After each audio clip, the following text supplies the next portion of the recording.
Hey everybody, Ryan McCaffrey with IGN Games here, joined by Roth Cornett from IGN Entertainment out of Los Angeles. Good to see you. Good to be here, thank you.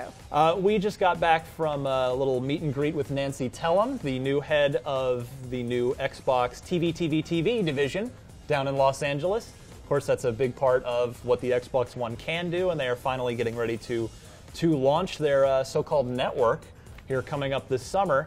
And one of the things that came up during this presentation with them was they went over all their programs, which you can see our takes on in another video, but they sort of had a slide about the Microsoft Studios first-party lineup, about games that could be leveraged or made into television shows. They were talking basically about, first they talked about some properties that they had optioned. Right.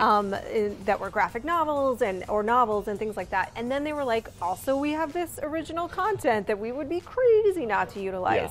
That's when they talked about Halo. We talked about Halo in a different video. Yeah. And then they just sort of gave us a reel of several different games. Yeah, using all game footage. Nothing's been greenlit that we know of, but it's Gears of War. Mm-hmm. It's Fable, which I don't really see Fable, because Fable's so cheeky and goofy, British kind of. I don't really see Fable working in a live action. What if it was way. Monty Python like? I don't know. What if they went full on cheeky British? I'd need to see it. I'd need to see it done well. But Forza, I know. That's the one though that's been rumored that would be the.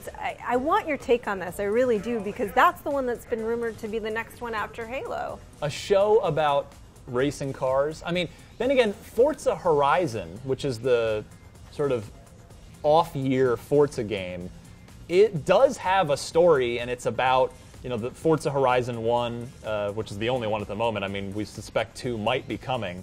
Their pattern sort of fits it, but Forza Horizon was about a racing. It was about a Bonnaroo-like concert that took place in Colorado, and you sort of drove around doing various missions and things, and there was sort of a story to it. So could follow that, but I don't know. I mean, the only awesome car-based show that I can even remember is Knight Rider.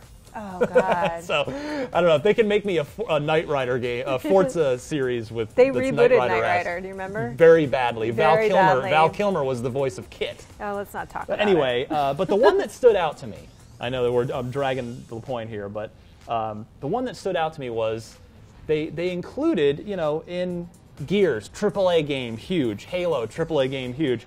Forza, same thing. Fable, same thing. But the other one in the mix was State of Decay, a downloadable game that hit last year that here at IGN we were huge fans of. The game blew up when it hit, sold over 1 million downloads. But it's a little $20 game from a startup studio in Seattle called Undead Labs. Off the success of the game, Microsoft signed them to a multi-game deal. We believe that their next game is for Xbox One, and it's an MMO, codenamed Class 4. And this one actually, I think, lends itself best, given, of course, the success of Walking Dead on television. I think State of Decay could make a really, really great television show, because it's about relationships and surviving with your group in a post-apocalyptic world. Which is not unheard of, like you're saying, on television, and more series like that are being developed all the time. And we see more of them popping up. What's interesting to me about this event today is I think that what they were looking for was commentary like that. This seemed to me like to be a press-related focus group of sorts, because they're going to... Are you saying they used us? I feel so used.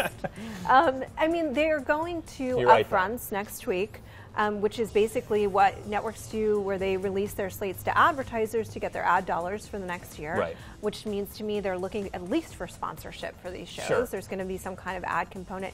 But also, I think that they are looking for, because they're just like, here's a bunch of stuff we could develop, and they didn't say anything specifically, they're looking for exactly this kind of commentary from somebody like you. From gamers like me. From gamers like you, and then they're going to look in the comments too. I mean, I really would not doubt that. Now, they're not going to fully make their decisions based on that, but I think that they will take that into account. And I think it would actually make a lot of sense with regard to State of Decay. If the next State of Decay game is a big MMO for the Xbox One, You know, that's a huge step up from the little $20 downloadable indie title that the first one was.